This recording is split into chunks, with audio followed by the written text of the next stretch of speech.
as TF would say, good morning, family. Hey, everybody. Thank you very much for joining us on this, what is it, Tuesday morning? 14th day of May 2019. Not a bad looking morning out here. Spent a few minutes out there pontificating on the balcony this morning about, what a wonderful world God has given us. Yeah, there are a lot of challenges on a daily basis, but the effect it has on you all depends on your way of thinking. Well, I'll tell you what, when you take a look at this morning's program, you'll understand why I'm saying same old, more of the same. We're going to begin today with a piece from the President of the Senate at this past week's sitting of the Senate, Senator Chester Humphrey, took a shot at Flo and legislators. And I got this gut feeling that even though some of you may not be big fans of Senator Humphrey, I think a lot of you are going to be going when you hear him this morning, because he probably said a lot of things that you would like to say, but unfortunately you may not have the sort of forum that he does. Anyhow, it's captioned here on social media this morning: Senate President takes on Flo and the legislators. Yeah. And then I have a tiny little piece which I came across last night. I think it's only about a minute, 7 seconds long, where there's somebody talking about corruption. How do you end corruption? First of all, is it possible to end corruption, or are we just deluding ourselves? One way or another. Anyhow, this happened in Singapore, and this gentleman, in 1 minute, 7 seconds, explains how the problem was dealt with in Singapore. So I guess there is a possibility that corruption could be ended. I don't know. We'll find out. Then comes your favorite, the National Report. And right after that, he spoke to him this morning. Coming in, he's going to be sitting here in person with us, Mr. Ray Roberts. Okay, so that's a look at your rundown on this Tuesday morning. Now, let us begin.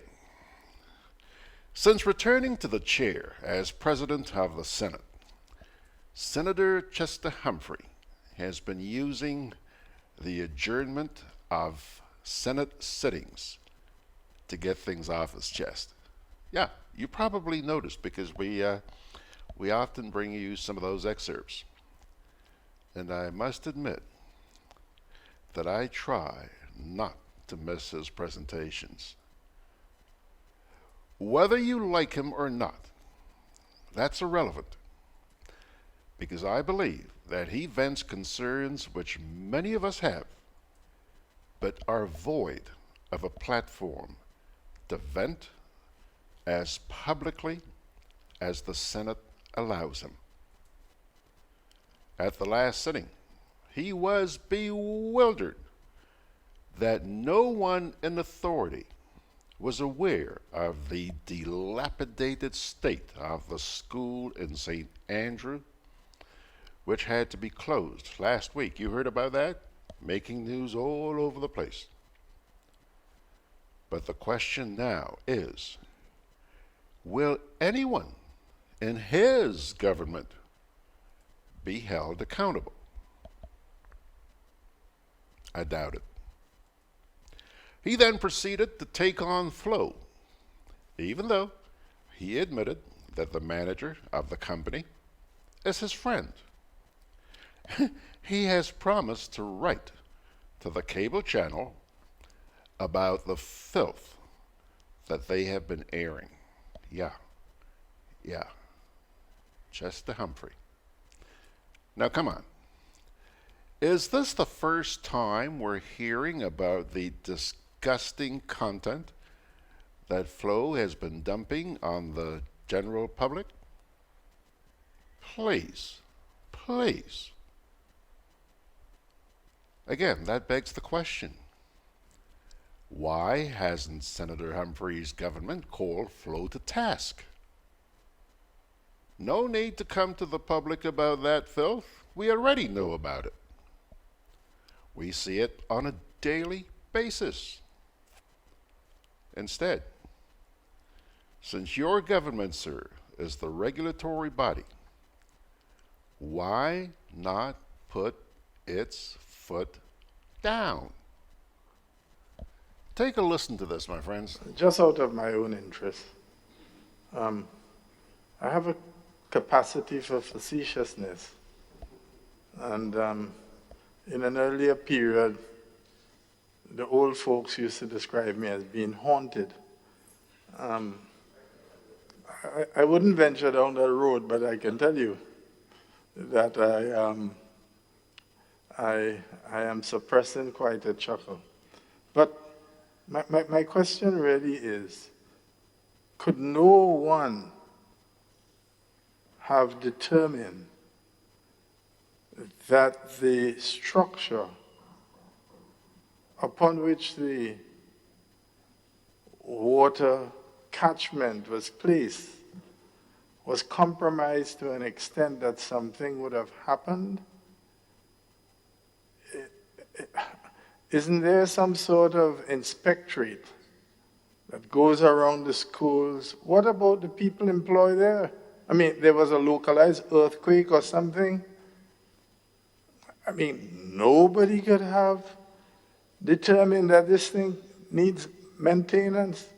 I'm not an engineer, but I have sufficient engineering friends that quite often there are signs of these things that you can see. Either there are cracks in the concrete, the steel is being attacked by corrosion.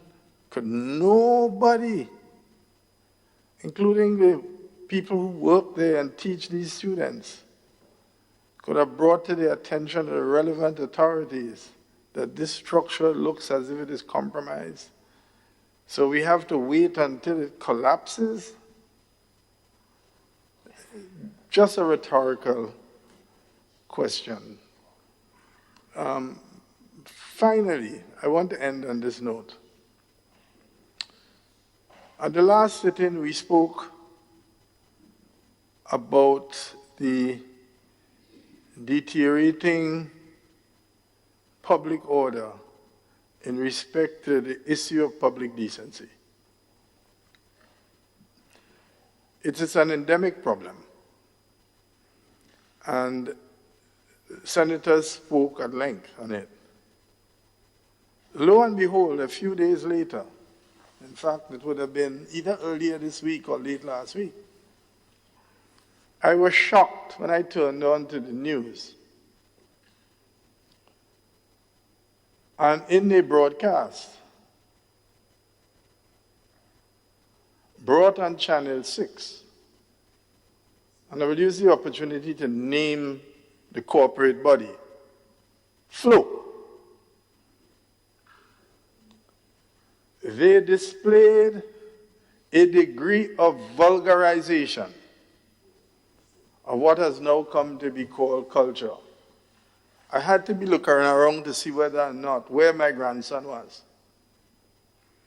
In a musical tidbit, in an interlude, coming into my living room, I intend to write the general manager of Flo, who is my very good friend. But I appeal to the conscience of the corporate community. Everything must not be interpreted for its profit returns.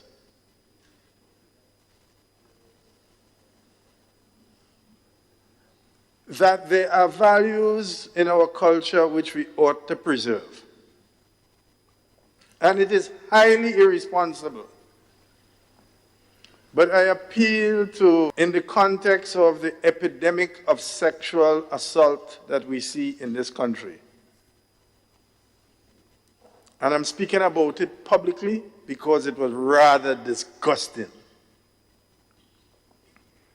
I will write to the general manager. I committed to do so. But I think this is a golden forum within which to raise this issue again. And I say no more on the question at this point in time. I still await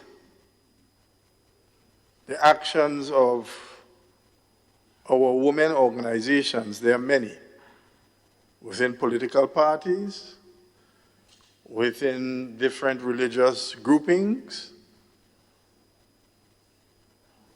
to address what occurred in our courts a week or two ago with the sexual assault on an infant and the almost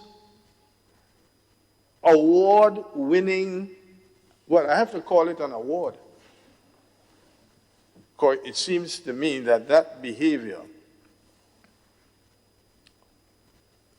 our courts fail to send the necessary message. Only 2 days ago, I received a biography on Justice Redhead and his concepts of the law and justice. I'm trying to share it with as many judicial officers as I can because I think he had it right. He had it right. I still await to see the necessary action of abhorrence expressed by our female organizations and male too. I want to thank the TUC because in its pre-May Day press conference, I noticed that the issue was raised by the president of the TUC and by the president of the Public Workers Union. And that is a commendable start. I want to see more of that. And I appeal to the lawmakers. It is time to bring new legislation. If the judges are not minded to do it, Parliament must do it. We must set the correct level of punishment for certain kinds of offenses so that we send the message outside there that this sort of behavior is not accepted in Grenadian society. No matter what may be happening around us and the deterioration that is taking place. But we will be the last sentries at the gate, protecting the dignity and the integrity of our women folk. This is a charge I want to leave with members of Parliament, particularly on this side. But there is nothing preventing members on this side from coming in a private member's bill to address this scourge that is sweeping through our communities. Honorable members, I thank you.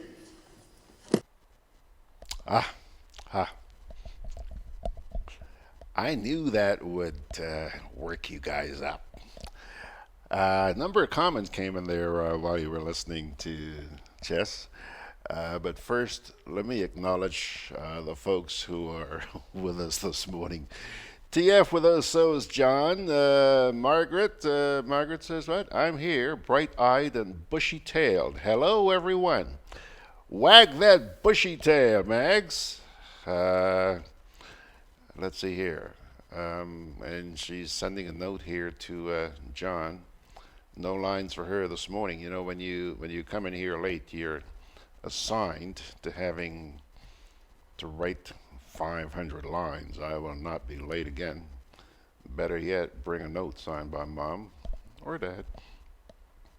Benedict Cador is saying it's terrific Tuesday. Um, let's see here. TF says, whoa, you're joyous this morning. And he's talking to Margaret. Yeah, TF. She told you right off the bat. She's bright-eyed and bushy-tailed this morning. She goes on to say here that the rules that apply to over-the-air broadcast do not apply to cable. If Chester had a clue about the industry, he would know better. Mags, I take a little issue with that because maybe I understand what you're saying fully. And that's the way it is in Canada. That's the way it is in the States. Well, down here, to begin with, we really don't have any rules. But as far as I understand it, the regulatory body that looks over broadcasting, and I say looks over or overlooks broadcasting, it's the same that does cable. They all fall into the same kettle. Okay, so we'll have to discuss that one of these days. Donna Joseph is saying good morning this morning. She's a little bit late this morning. And now here we go.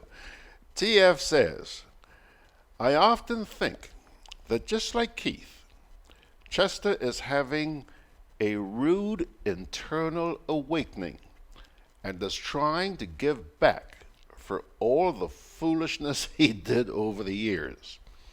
Maybe God is finally getting to him. TF.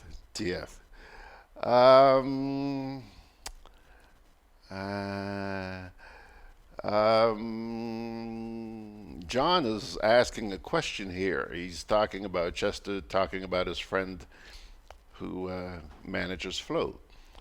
And John is saying here he has a friend in Flo, as if that's going to change anything. Yo, John. Good morning, Mr. Darbo. Kipling Francis is also saying good morning and sending his blessings to everyone. TF says, Chester has a conscience now? Talking about values in our culture? Well, that culture also has a fear of God. So says TF. John says, more like guilt. You guys are on a roll this morning. Yeah. Let's see here.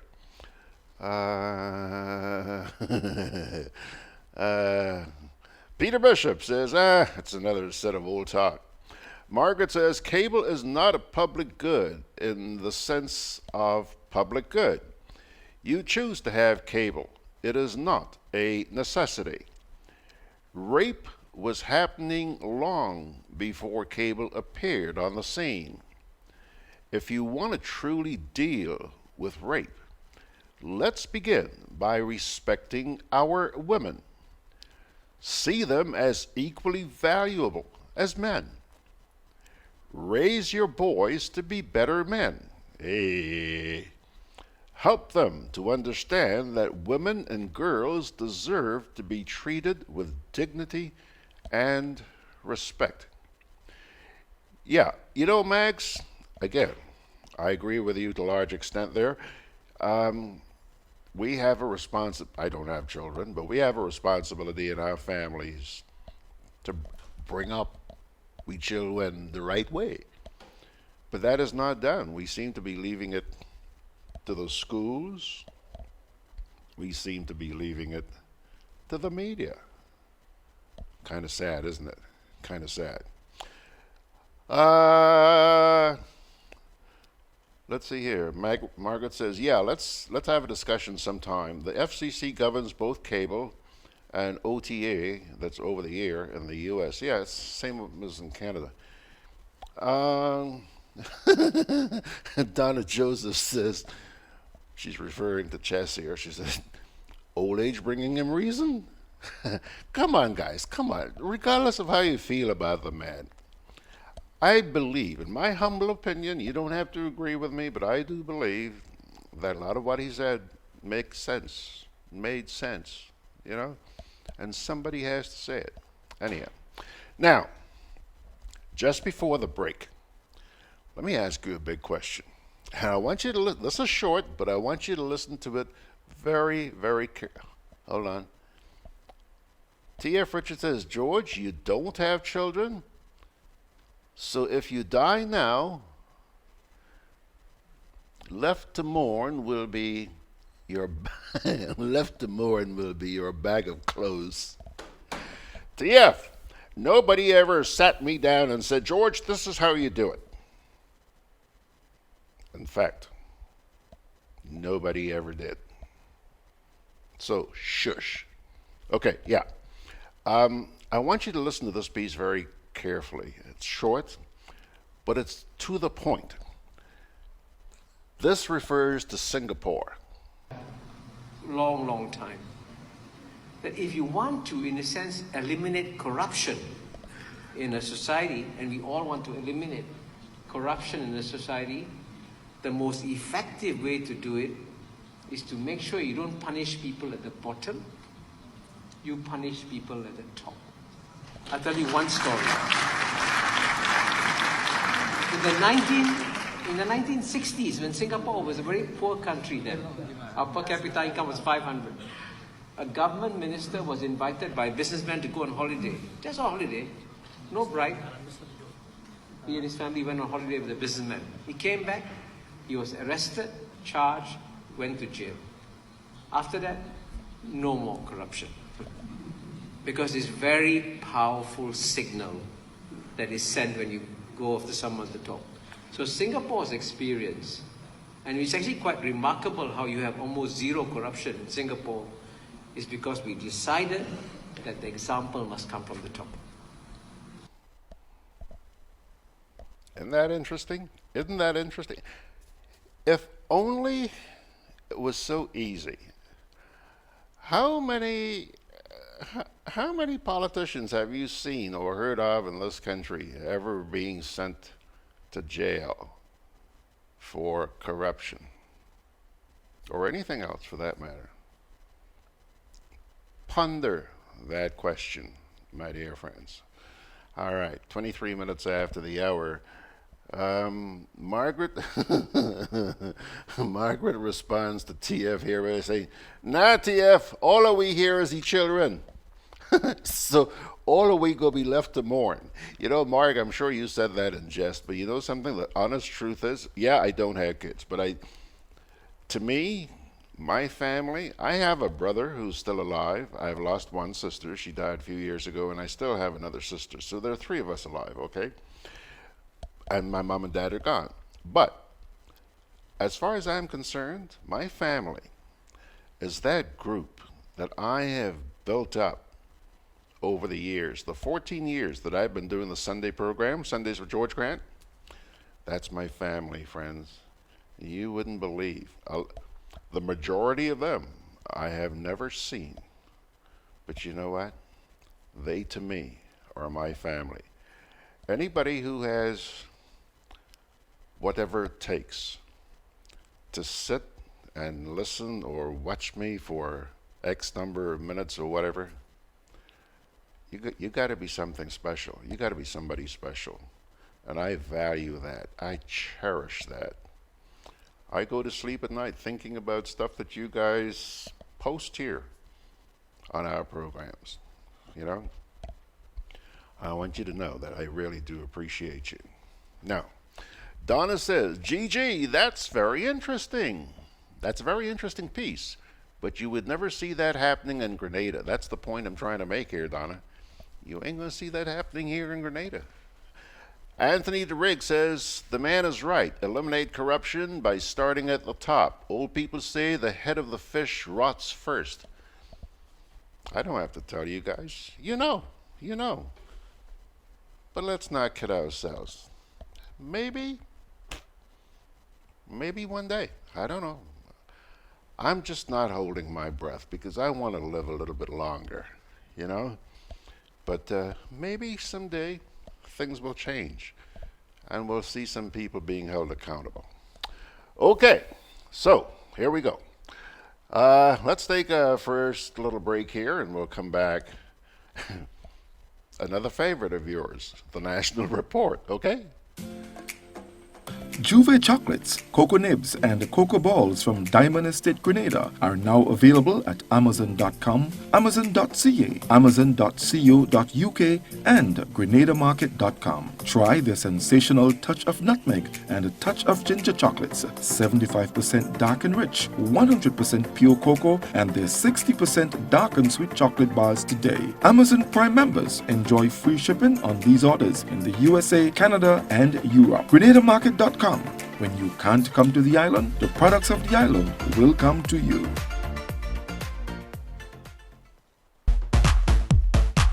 I'm always on the move. Training, traveling, competing. So it's good to know I have Quad Bank in the palm of my hand. Introducing e-banking, one of many customer convenience services from Grenada Cooperative Bank, and there's more to come. It's swift, simple, and secure. Welcome home. Boy, they gonna fly with kite now. The wind picking up. I'm coming. Karim, what you doing? Fly my kite. Yeah, but not here. You can't fly kite near power lines, boy. Why not? The wind good. Because mommy say, kite threads conduct electricity. Yeah, kite. He's right. If your kite gets stuck in power lines, it can cause power outages, or even worse, it can get shocked. Come, let's go and fly them in the pasture. Yeah, that makes sense.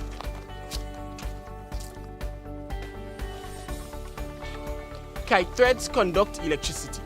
Do not fly kites near overhead power lines. This can lead to electric shocks and power outages.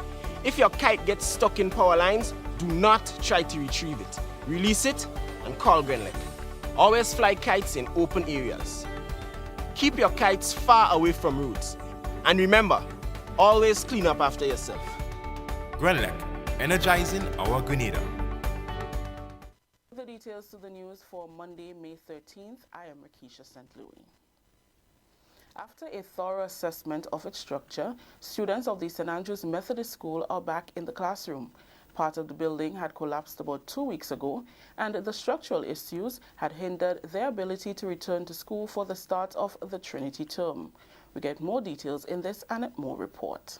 The Ministry of Education has since worked with the Ministry of Infrastructure to ensure that the school structure was properly examined, recommendations received, and the scope of works decided upon for refurbishment. Today, we are satisfied that when we acted upon the recommendations of the engineers from the Ministry of Works, securing the areas and access to some of the more threatening areas, that we are using the areas that have been passed as structurally sound to resume school activities. The 2 grade 5 classes, which have been displaced due to these structural issues, are now temporarily relocated to the Methodist Church adjacent to the school. Reverend Rosalind Harper Johnson was present for the first day of school to conduct the General Assembly. The church and the Ministry of Education have been working hand in hand over this situation here at the school. We have also started to make sure that the church environment is sound for the children to use. Their fans, their toilet facilities are available.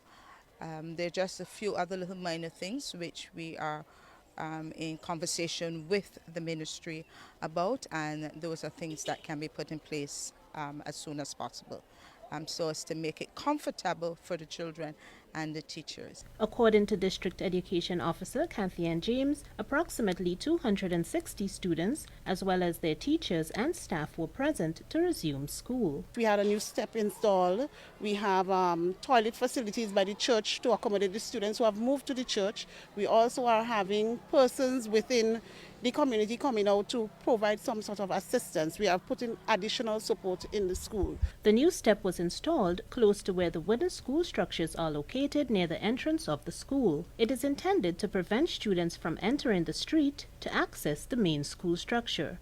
The lunchroom has also been relocated to the midsection of the lower level of the main school building, and cooking is being done at the Home Economic Center next door.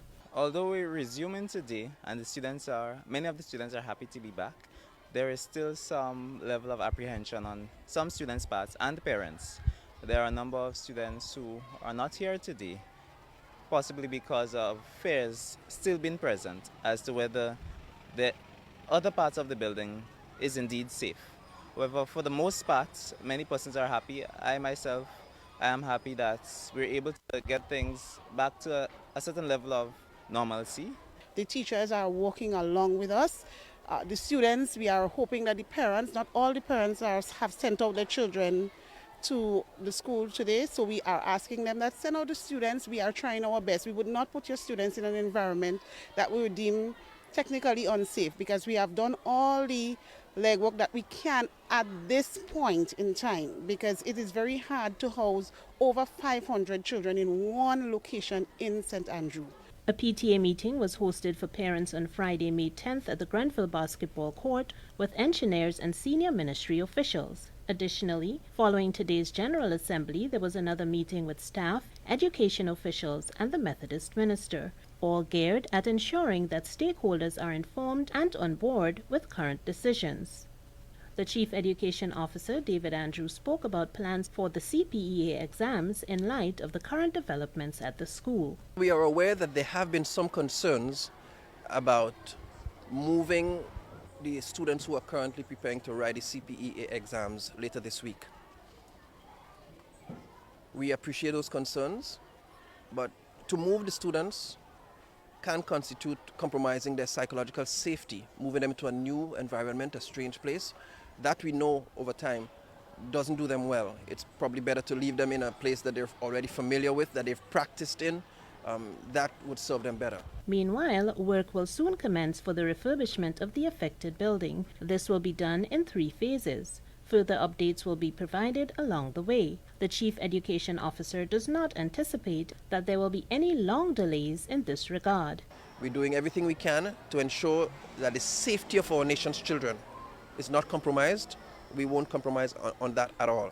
For the National Report, I'm Annette Moore. Thank you, Annette.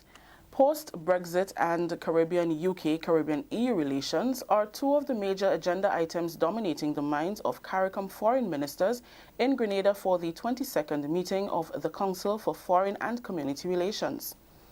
Foreign Minister Honorable Peter David broached the subject when he addressed the ministers at the Radisson Beach Resort on Monday morning. He says there is no doubt that Brexit will affect the Caribbean's relationship with both the UK and EU.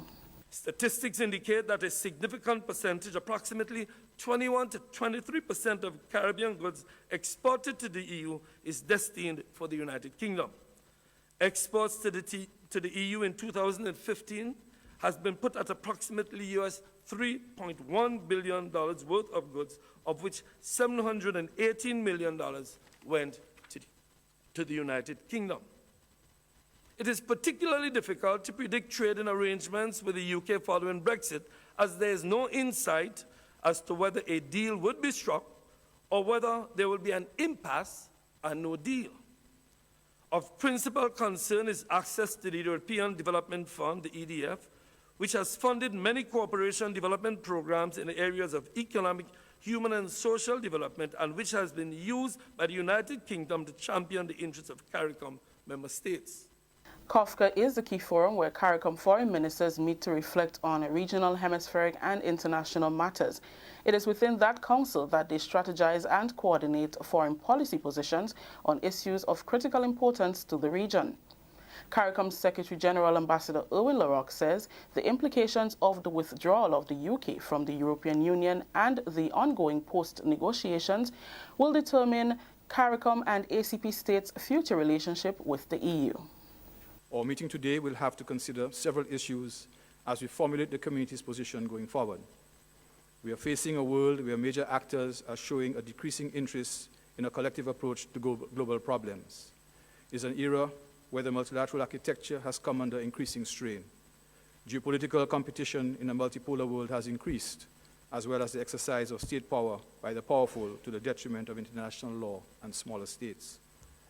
CARICOM, as small states, must therefore rely more than ever on focused and coordinated diplomacy, bolster its relations with like-minded states, and continue to advocate for multilateralism. Next month, the committee will host the 6th meeting of Ministers of Foreign Affairs of CARICOM and Cuba. Grenada will host a Climate Smart City Expo later this week, which is designed to assist the government in attracting more grants and concessional finance for the Climate Smart Cities program. The expo will take place on Friday, May 17th from 12 noon to 9 p.m. in front of the financial complex on the Portofino end of the Carnage. It will include a visual expo of the challenges of climate change and the potential solutions. From 4 p.m., the event evolves into a sustainability festival, which includes food and beverage and live performances. This project is being undertaken by the Ministry of Climate Resilience, Environment, Forestry, Fisheries, Disaster Management, and Information. Grenada's receipt of $35 million in grant funding from the Green Climate Fund in 2018 represents the largest grant in the Caribbean from the Green Climate Fund. Grenada is now exploring with the Green Climate Fund a new and different project to make St. George's the Caribbean's first climate smart city. This has the potential to ultimately attract some $300 million in finance to Grenada. The expo is also designed to foster partnerships with the Carnage community, Carnage businesses, and key NGOs such as the National Trust and the Willie Redhead Foundation. That story just brought the curtains down on the national report for today, Monday, May 13th. Let's recap the top story. Students at St. Andrew's Methodist return to the classroom. On behalf of all those here at the Government Information Service who made this newscast possible, I am Rakisha St. Louis saying thank you for joining us. Until next time. All right, there it is, your favorite, the national report. Now, Mr. Roberts is here. However, you folks have been so busy on social media, not just about the newscast, but going back before that, that I just thought, because of the interesting stuff they're saying, I have to pay attention. First of all, a little while ago, Donna Joseph said, Gigi, that's a very interesting piece, but you would never see that happening here in Grenada. She talked about, the authorities in high places who are corrupt being sent to jail. You ain't gonna see that happen here. Anthony DeRiggs referred to the person who did that presentation. He said here, the man is right. Eliminate corruption by starting at the top. Old people say, the head of the fish rots first. Well, Benedict Cador responded to Anthony by saying, and you should cut it off. Okay, Mr. Benedict. Then John Crow Alexander asked a question which sparked some reaction from Margaret. John Crow says, who will bell the cat? That's the question. Anthony responded, Anthony says here, John, when some reap benefits from the corruption, they will not attempt to bell any cat. Valid point. And then, here comes Margaret. Margaret says, John Crow, you know how long I ain't hear that? You just reminded me of Miss Granger. She had us perform that play as kids.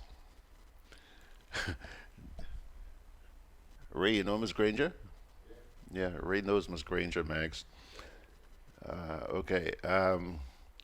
John says the cat wouldn't even eat it. Rotten, rotten, rotten. John Crow says a top politician getting arrested and going to jail in the Grenada, will happen when Granatang Lake gets frozen over. See what I mean? You guys were active out there. Anthony says, just look at the law regarding corporal punishment, for instance. They will flog someone for stealing a few coconuts. You ever heard about a top fat cat getting flogged? This morning I used the term holding my breath. I ain't holding my breath, my friend. Margaret says, top dog getting flogged? You matter what? And I could just see her as she's saying that. TF says, that wouldn't happen. The top doesn't steal. They embezzle. Yeah, TF. Kipling says, I wonder what would happen if those speakers who spoke about the school had said what they really feel instead of what they were told to say. What would happen to them? All of this is being mulled around in Mr. Roberts' mind. He's going to get wound up in just a wee bit. John says, read the post-Brexit. Getting worried about the begging bowl getting smaller. Yeah, you know, you're probably aware of an agency, a British agency. They give funds to, various countries. DFID, I think it's called. I heard that this Brexit issue could result in the end of DFID. Keep your eyes open on that one. John Crow says, is there any school crossing guards posted at the Methodist school for students situated in the church? Students are now crossing to and from the main campus to the church in large numbers. TF says, John, I was just about to write that exact statement. The well is drying up. Yeah. Keep your eyes on DFID. Margaret, hold on a sec here now. Where the heck did Margaret go? She says, you might be surprised that they actually believe what they say and they're not being coerced. Yeah. Yvonne Joseph has just joined us. TF says, the government is hell-bent on securing money from the Green Climate Fund. Just like other funds, these monies would finance other projects. Let's wait and see. You're smart, boy. You're a thinking man, aren't you? He says the NNP report is senseless and juiceless. He's referring to the GIS report. And I think here, finally, Estelle Smith says, very sad state of affairs here in Grenada. Sad in that finding a solution seems impossible, given the mentality of its people. Very sad and unfortunate. Estelle, hit the nail on the head. Good morning, and thanks for joining us. Sawandi Fabio Sam has also joined us, and so has Rodney Wade. Pilgrims, don't want to keep the man waiting any longer. Take a break, come right back.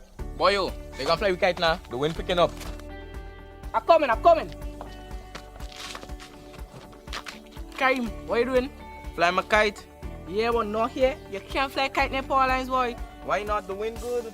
Because mommy say, kite threads conduct electricity. Yeah, kite. He's right.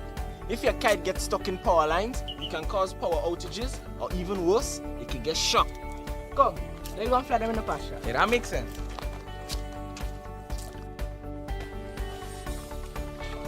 Kite threads conduct electricity. Do not fly kites near overhead power lines. This can lead to electric shocks and power outages. If your kite gets stuck in power lines, do not try to retrieve it. Release it and call GRENADA. Always fly kites in open areas.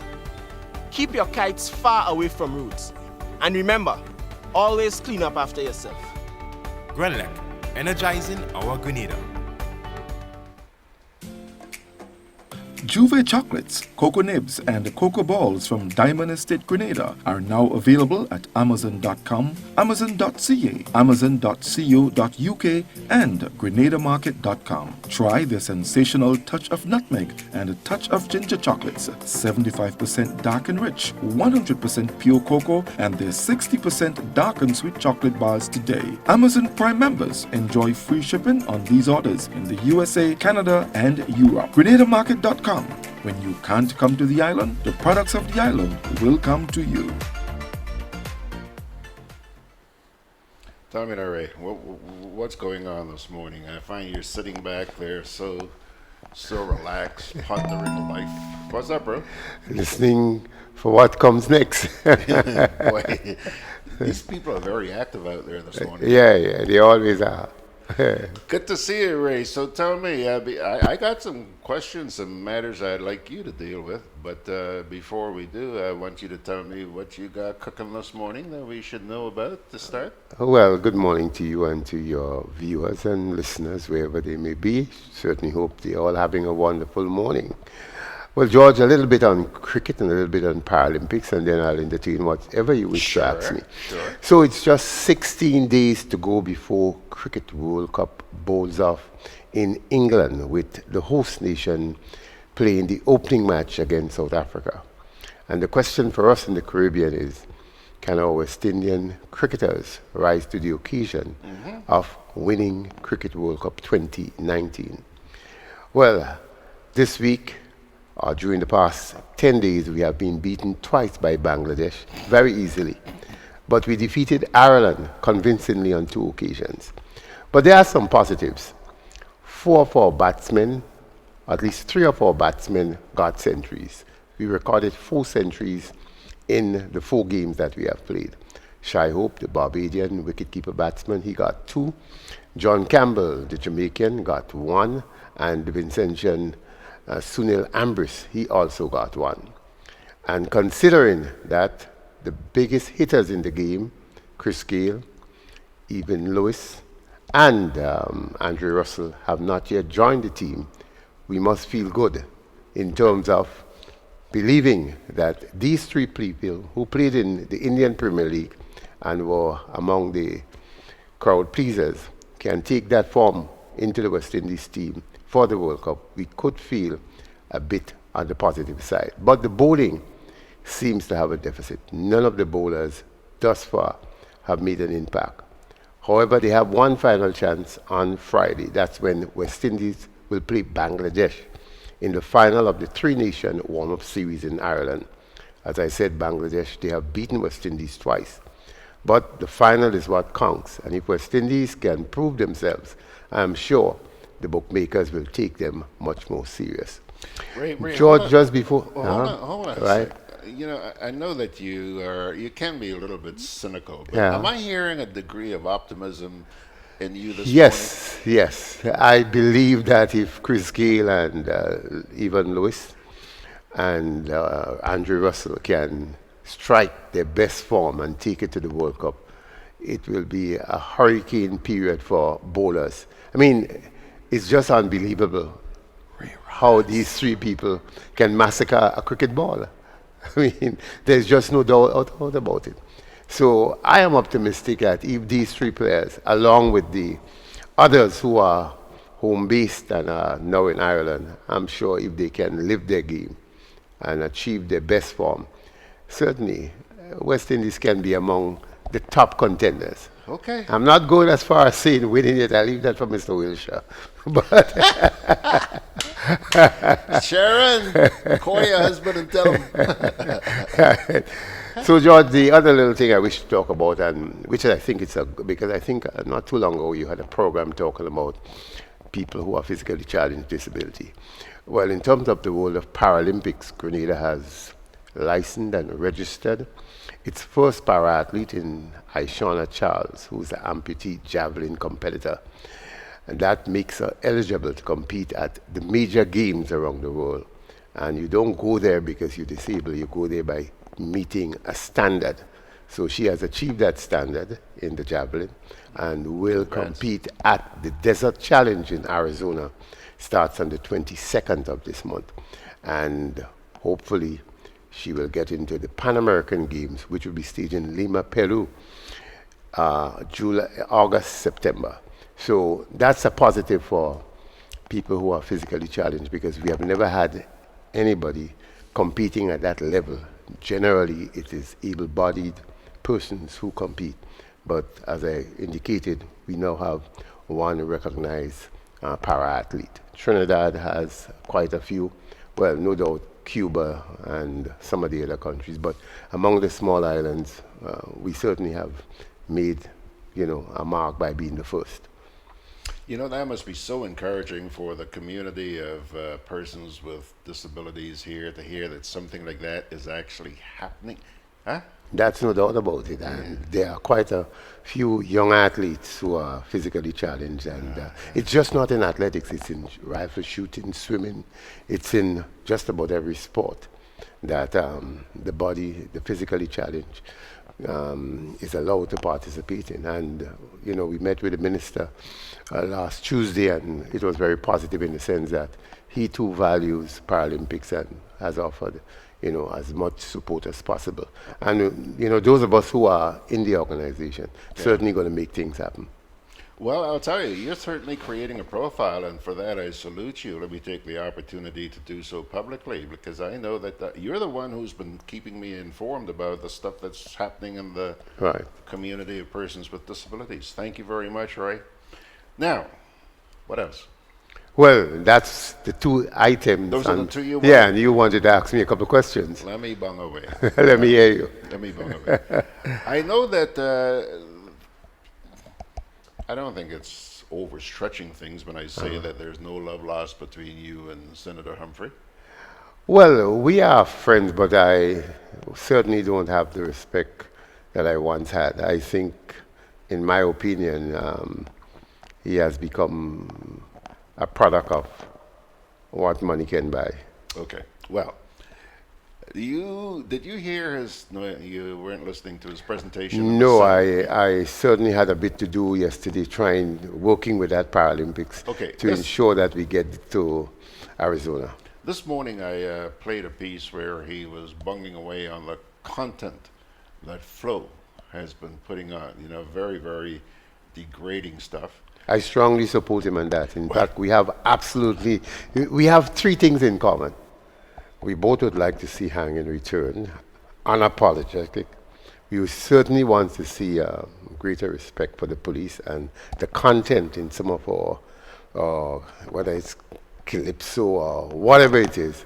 I don't support censoring, but I mean, some of the things that we play on radio, in particular, yes, you can't stop it on, I don't know if you could stop it on Facebook, but clearly we ought to have a lot more dignity in our behavior, particularly when it's so important. So we have no dispute on those areas. Thank you, Ray. That's the reason why I pulled out this piece from his adjournment that I asked City. In fact, I think, to be fair with you, the channel he's talking about is the greatest disservice to black people. It's all filth. I mean, I can't imagine how people could find that. I mean, I'm a conservative, let me start with that. So you can't play that in my house. The one son I had couldn't turn on to that nonsense. Because to me, all it's there, it's to encourage drunkenness, immorality. Yes, there may be one or two that is okay, but generally, it seems there's a thirst for what is vulgar and what makes no sense for a young population going forward. Absolutely no sense. And then we cry out when people go about ranting about the rapes and that's correct. That is correct. And all that. Yeah. Hypocrisy. Yeah. So I certainly strongly support him on that, and I think. So do I. I mean, people like me, if I get a chance, I mean, I would lose the next round because I'm not going to be on that side. T.F. Richards says he has a quick question for you, Ray. What sort of assistance is the government giving as it relates to challenged persons? Well, let's put it this way. They are workers. I mean, let's take with the Grenada National Council for the Disabled. See what you want. I've been president for 7 years, a long time ago. And financially, they pay the couple of people who work there. They do research. When I say research, how many people are polio, how many are, whatever they are. So that's the kind of support that takes place. What we need, more or less, is a cultural change among the people. I think not many of us have seen those who are physically challenged as an integral part of the society. Yes, there'll be a fundraising thing, and you bring some sandwiches and you help raise some money. That, to me, is secondary. What you want is a recognition and an opportunity that these people can prove themselves. Because in the case of Aishana, she is the only one I know who competes in the national championship with one arm. Her throws are not that bad. She has 30 plus. So that's reasonable. I mean, it's not yet at the highest level, but I'm sure the fact that she's now convinced she can go there. And when we met with the minister, I mean, he has agreed to do as best as possible in terms, because it's cost money to go to these things.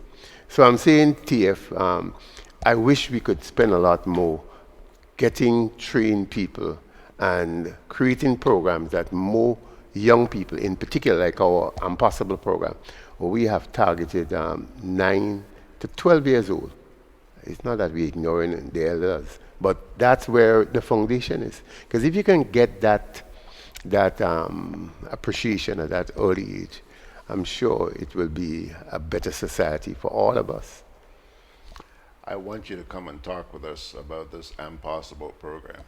I certainly will, and I want to say to you, George, if you never had a chance to view our Facebook page, I think you should. I think it's, I can't remember everything, but I'm sure I can get that information. WhatsApp it to me. Yeah. Okay. A couple of things here. A little while ago, you talked about respect for the police. John says, Ray, respect for the police is earned. I think some of them have earned it. I think there is no question about it. Many of us are too abusive. I may disagree with the police, but when he says don't park your car there, there's no reason why I should debate him. I move and go wherever he says. So I don't know if they don't earn it. I think too many of us are authority unto our own selves. I think that is the problem. Yes, we may have bad ones, but there is no doubt about it. I mean, There's some good ones. yeah, I've seen, the traffic wardens or whatever they call them. I mean, mainly young ladies. I find it very polite. Okay. And yes, you hear people making sarcastic comments. I mean, I don't know why we do things like that. I think they do a job that many of us are happy to see that the traffic is flowing, to see that some kind of discipline takes place on the street. I think many of us. Margaret says, Ray, you can't have it both ways. You can't, on the one hand, say you don't support censorship and then say that you have to check content. Well, I have it both ways. Absolutely no doubt. Unapologetic again. You can't be playing nonsense, irrelevant things. Women this, men that. I mean, why do we need a knowledge of it? When we get to a certain age, we all know. So I'm saying, absolutely no doubt, take it off. Take it off. Pull it off. Let it be in the nightclub. You have to pay to go to get it. I'm saying in my living room. I mean, you won't get there because you won't have the opportunity to get there. I wouldn't play on you. But the innocent people. I usually say to folks, it is actually the more, and this is no disrespect, the children who are left by their parents because the parents have to work, or the family who have to earn the living and leave the children home, they are the ones most affected. The ones who have their parents home and at a level of understanding, that nonsense don't play there. Yeah. Nah, I usually say, in fact, I say it often on the tennis court and often on the carnage. Say, look the behavior of the Sunday morning. You can check. Loud noise. Yes, church may be relevant to some of us, but isn't it a tradition that perhaps we ought to respect? Why make noise and create a volume that is not necessarily? Yeah. All right. Margaret says, and she's responding to John here, she says, I quite agree with you, John. You can't simply say respect the police. A courteous, professional, and respectful police service? Yeah. And by the way, she emphasizes the word service, okay? She says, will in turn get the respect of its citizens voluntarily. No, that's not possible. I mean, there's a culture of disrespect. People, I did news for quite a long time. And fellas who I know are troublemakers, they come to me, they say, look, the police beat me up. And I ask the question, well, look, how I never experienced that? So I don't bother with that kind of thing. There are known troublemakers in many society, and I'm not about to encourage them. I'm not about to give them any words of solidarity. All right, I know you got to get out of here at 10 o'clock, and it's 10 o'clock now, so, but I want to get these folks in here. John says, has the new Olympic House contributed? Well, it's still, let's put it this way. I will say that. I think it's in the wrong place. That's to start with. I would have preferred to see an area like Wester Hall or in the Happy Hill area, or even where they originally wanted to put in by No Problem. I think you would have had greater control. You could have had tennis courts and basketball courts and mini football field. And, you know, I think it would have been a good thing to have all these amenities so you can help fight juvenile delinquency. What you have is a big building and many offices. I don't know that will make much of a difference. It's basically administrative structure. Margaret's busy this morning, boy. She on your case this Let morning. me hear. Margaret says, how do you determine what is nonsense? Easy. What is the yardstick you're using to measure what is nonsense and what is not? When last I checked, cable, like a nightclub, is a paid service. You don't have to get it. It's not a necessity. Well, I don't know if it's not a necessity. Most people get it. I mean, let's take Cricket World Cup. Starts in 16 days. I have not heard GBN advertise it, nor any other local station. It's been advertised on ESPN. The only how you get ESPN is via that process. It's a cable. And I would think the entire Caribbean, which is on much of the Caribbean, is a cricket-oriented people, so they will get it. I don't see that.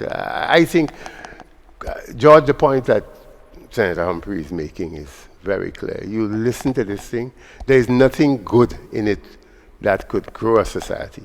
It is all nudity, it is all ignorance, and in my opinion, something that ought to be banned.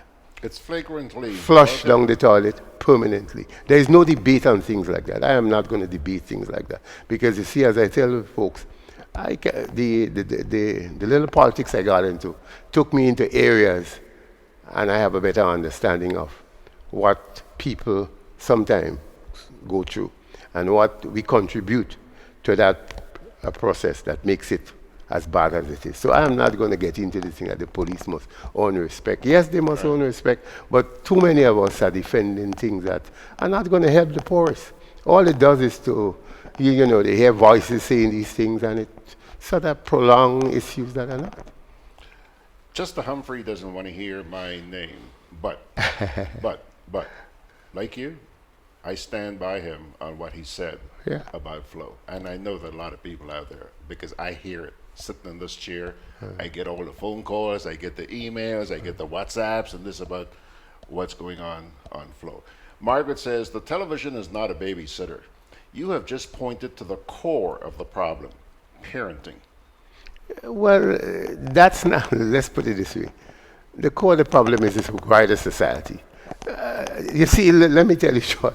I have met young people, 36 years, 8 kids. Where are the fathers? Come on, let's not get into this.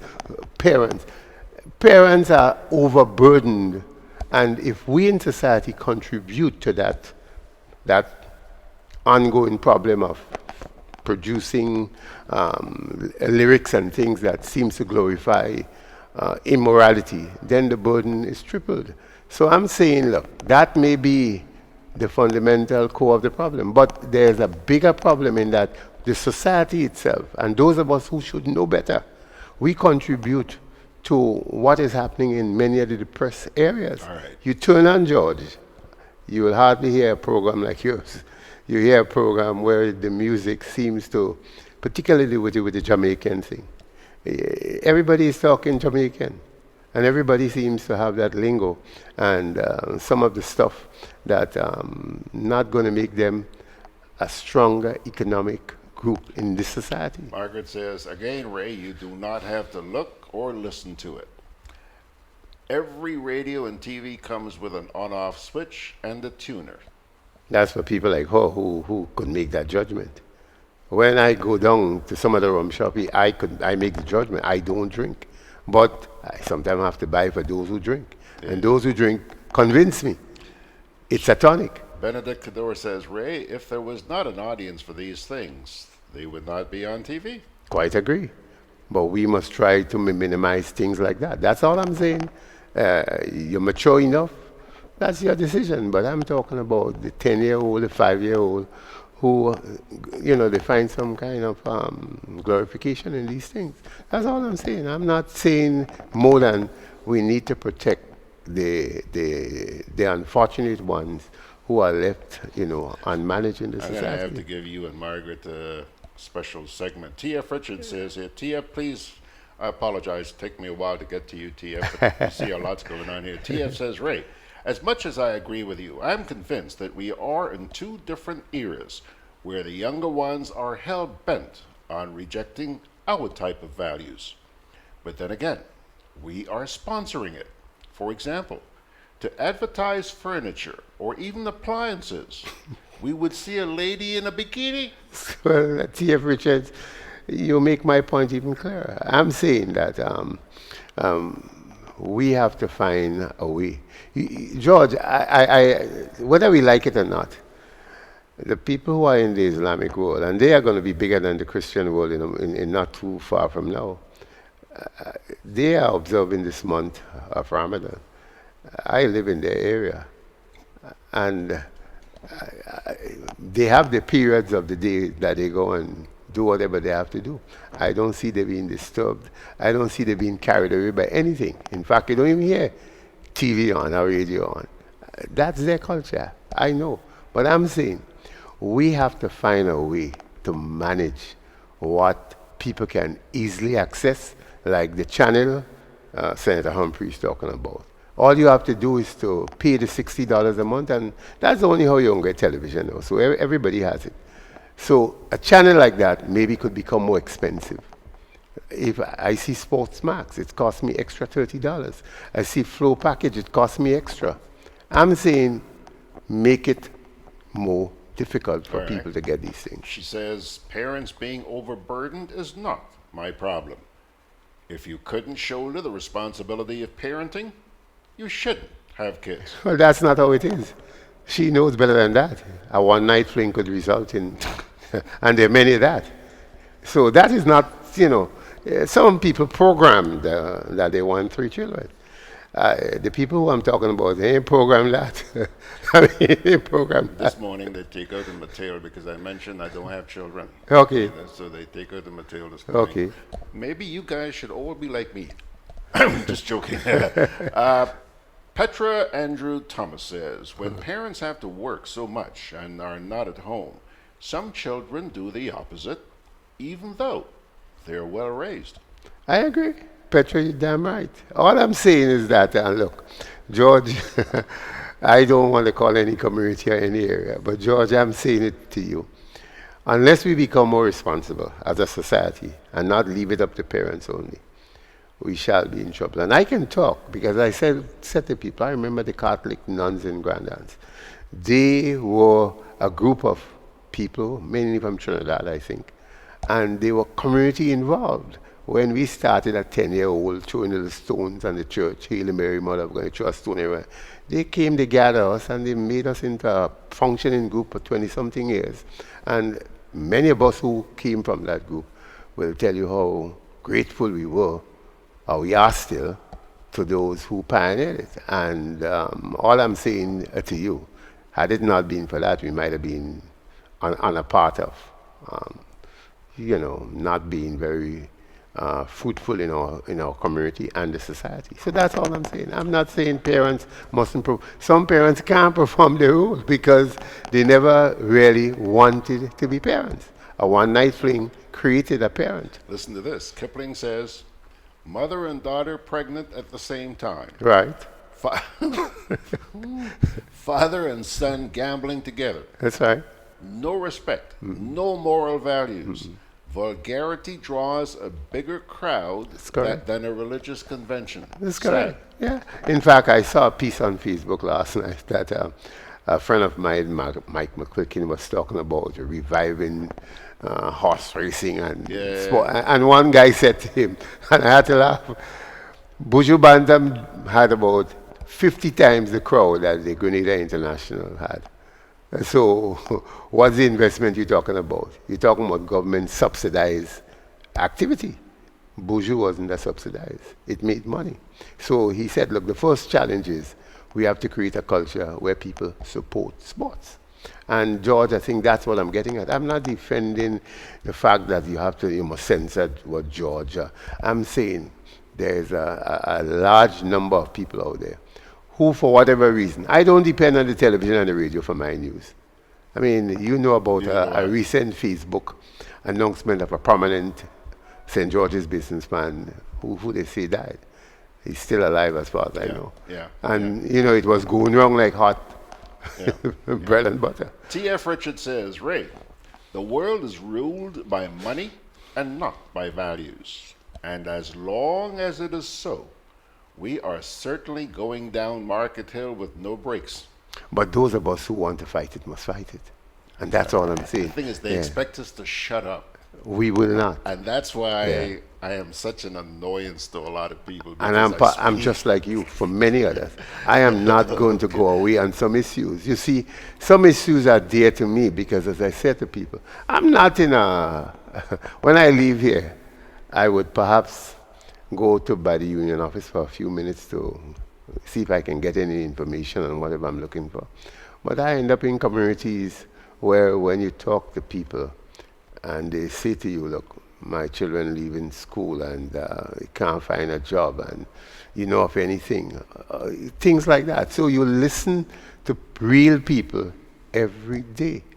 And you listen to real mother. In fact, let me tell you, George, and that's a good story. Maybe you can do something on that. I was talking to a lady, I wouldn't call her name. She's been running a afternoon class for the last 30-something years. She lives in Springs, actually, so I'm giving you a hint. And she says to me, Ray, you have to help me make some noise. She said, you know, when these students, when they reach grade 8 or whatever it is, grade 9, most of them are 14. If they didn't pass the common entrance, you say, you know what happened? That's the end of the school life, you know. They also imagine a 14, 15-year girl, then reach the top of it and didn't pass the common entrance. Said they used to go to Newlow. Newlow is now a tertiary institution, so you have to have subjects to get in there. So there is really no avenue for those who are not smart enough to pass the common entrance. So she said, in our days, Ray, you could have gone to standard, whatever it is, and leave at 17, 18.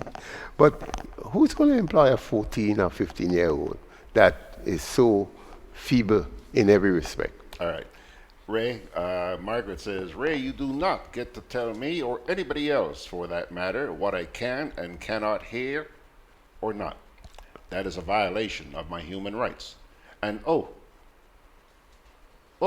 and for one-night flings, she's talking about the one-night flings you mentioned. That's why there are condoms and birth control, things that the same values... Where's Margaret? Things that the same values you espouse don't want women to have.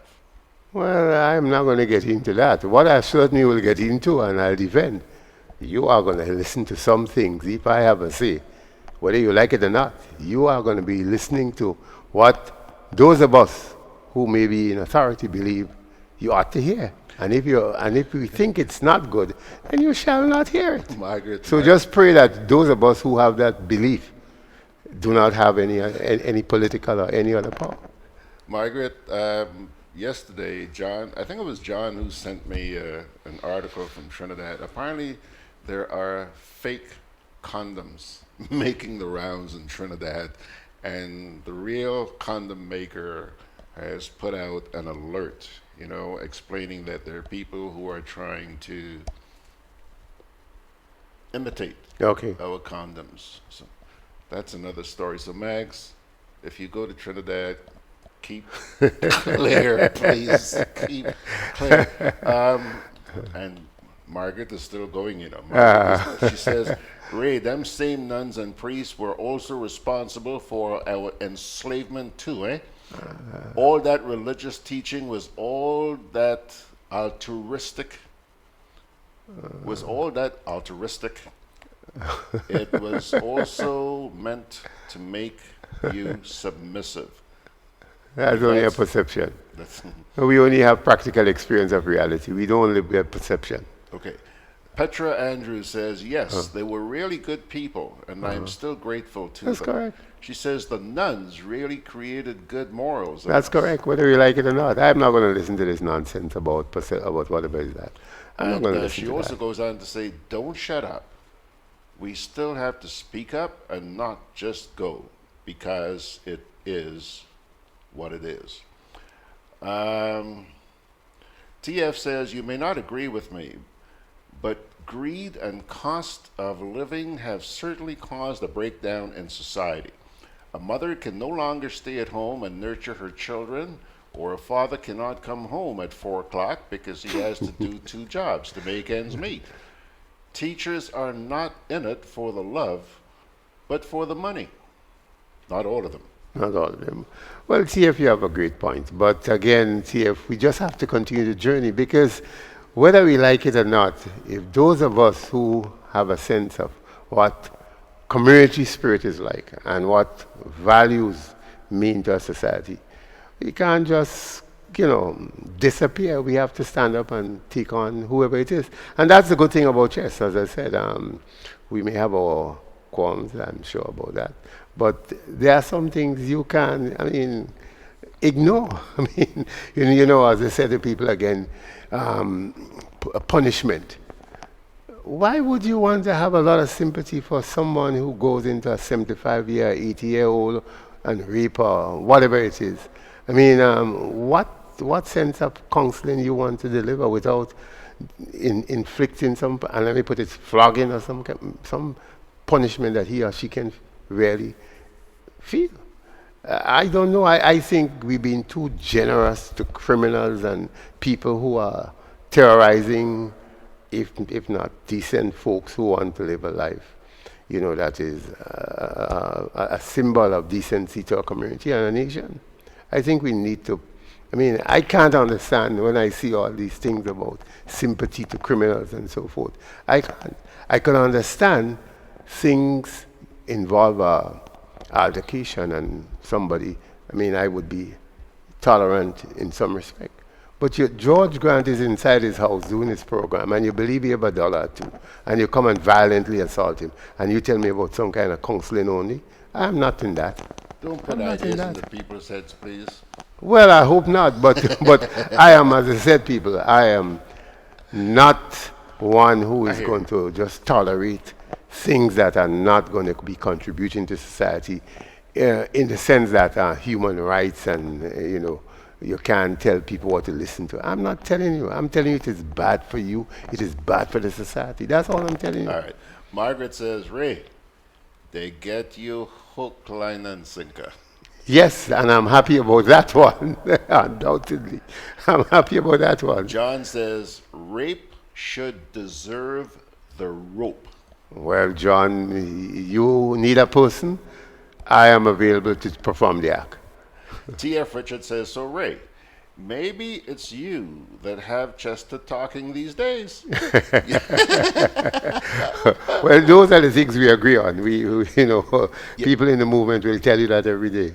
He says, you're finally getting him to talk good things after years of rubbish. Keep it up, brother. Well, I hope there are more people who can see the values in these things, George, because the reason why I appreciate your programs really is that they seem to have they have a basis, a foundation that if you have media performing that throughout the country, you're certainly going to have a better, if not a more knowledgeable population. Nothing wrong in playing, the calypsos that are, the sparrow kind of calypsos. They communicate things, but you really have to understand, get a meaning. What's the explicit in saying about a woman this and a man that? And why you want to be that explicit? I know I can't stop you, Margaret, and you may listen to whatever you choose. But I'm going to promote what I believe is a conservative agenda that certainly lends itself to decency in a society. Margaret ain't gone yet, She ain't finished with it yet. She ain't, but she says, you keep talking about those of us. Who is the us? Who makes you better and more knowledgeable than anyone else? Ray, that is a dangerous road you're treading on. You can't then come and criticize the NNP when they behave as dictators. No, that's far apart. I mean, I'm sure there are people in the NNP who support what I'm saying, that, that is, I mean, just decency.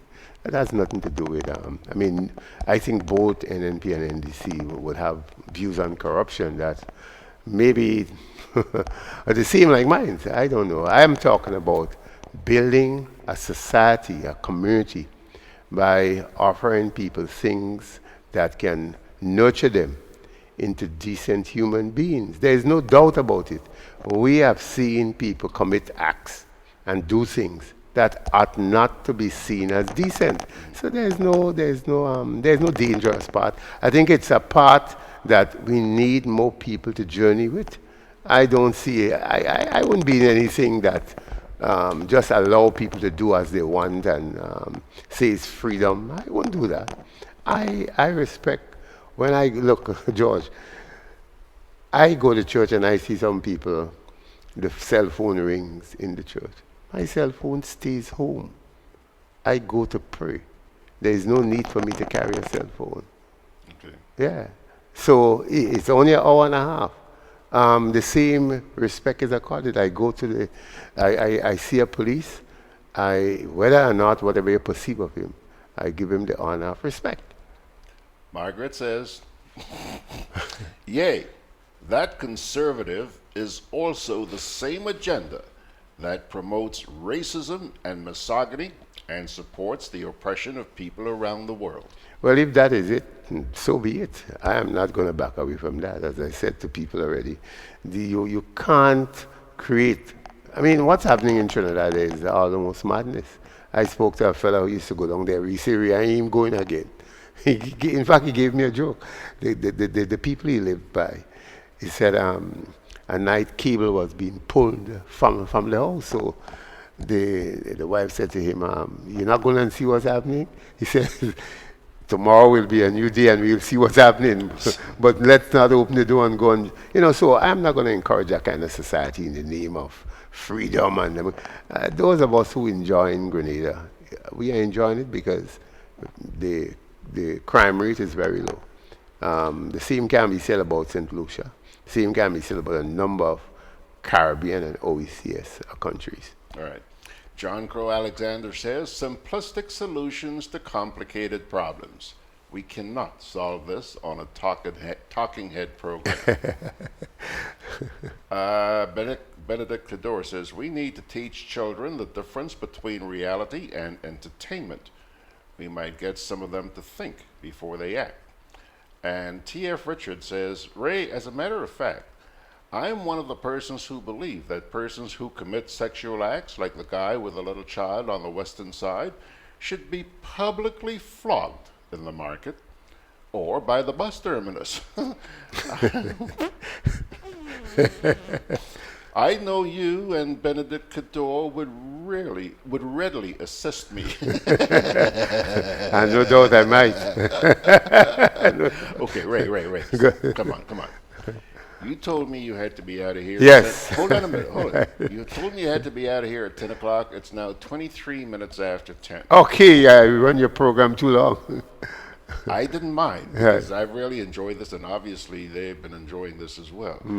And I think we got to wind this. We've been discussing some heavy stuff, but we got to wind this up on a lighter note. Earlier on, I don't think you were here yet, but earlier on this morning, when we were saying hi to everybody, Margaret came on and said, I'm here, bright-eyed and bushy-tailed. What's that? That's a term I've been using, for years. You know, you feel good, bright-eyed and bushy-tailed, ready to take on the world and stuff like that. Right? Okay. So when I saw that from Margaret, I mentioned words to the effect about wagging your tail. Okay. Well, a little while ago, I just didn't have the time to get this in earlier, but a little while ago, John, who's our friend in Carriacou, John posted, he says, That bushy tail has stopped wagging. This is in the midst of the back and forth between you and Margaret. And where is it now? Oh my gosh. Yeah, that bushy tail has stopped wagging, and the hackles are up for good reason. Well, you guys have a lot of fun, that's for sure. Oh, yeah. We And enjoy this. keep it going. I think it's useful and it's necessary. Martin Carmichael Simon is also willing to join you and TF and Gudday. Guys, leave me out of this. I ain't going to no market or no bus terminal and beat up anybody, okay? Kipling Francis says, you look at some music videos, the songs are degrading women. That's correct. Yet the dancers are who? Dancers are who? Half nude women proud to be there. Money and attention. Okay. Margaret says, folks, don't worry. Ray and I have been going at it since I know him. That's correct. Yeah, we need to make this clear. That's Folks, correct. Since the 70s. Margaret and Ray know each other very well, and I know Margaret very well, too. I know Ray very well. So it's a ménage à trois. Okay? And please don't go and say I said that, okay? Please. She says it's all good. Thanks a lot, Ray. Good luck, George. Appreciate your time. And Margaret is not losing it. Margaret. From since the 70s to now, she's the same person. Margaret. I have become a little more conservative. Yeah. Yeah. Okay. Margaret. Two characters, folks. Two characters, but I love them both. Folks, that's going to pull the curtain down for this morning. Hang on a sec here. I think that's it on social media. I'm going to take one quick little break here, and then we'll come back and wrap it up. Juve chocolates, cocoa nibs, and cocoa balls from Diamond Estate Grenada are now available at Amazon.com, Amazon.ca, Amazon.co.uk, and GrenadaMarket.com. Try the sensational touch of nutmeg and a touch of ginger chocolates, 75% dark and rich, 100% pure cocoa, and their 60% dark and sweet chocolate bars today. Amazon Prime members enjoy free shipping on these orders in the USA, Canada, and Europe. GrenadaMarket.com. When you can't come to the island, the products of the island will come to you. Yo. 27 minutes after the hour. Can you believe it? Folks, despite that, we're not going to leave you without your inspirational word for today. Here's what it says. Do not be afraid of them, for there is nothing concealed that will not be disclosed, or hidden that will not be made known.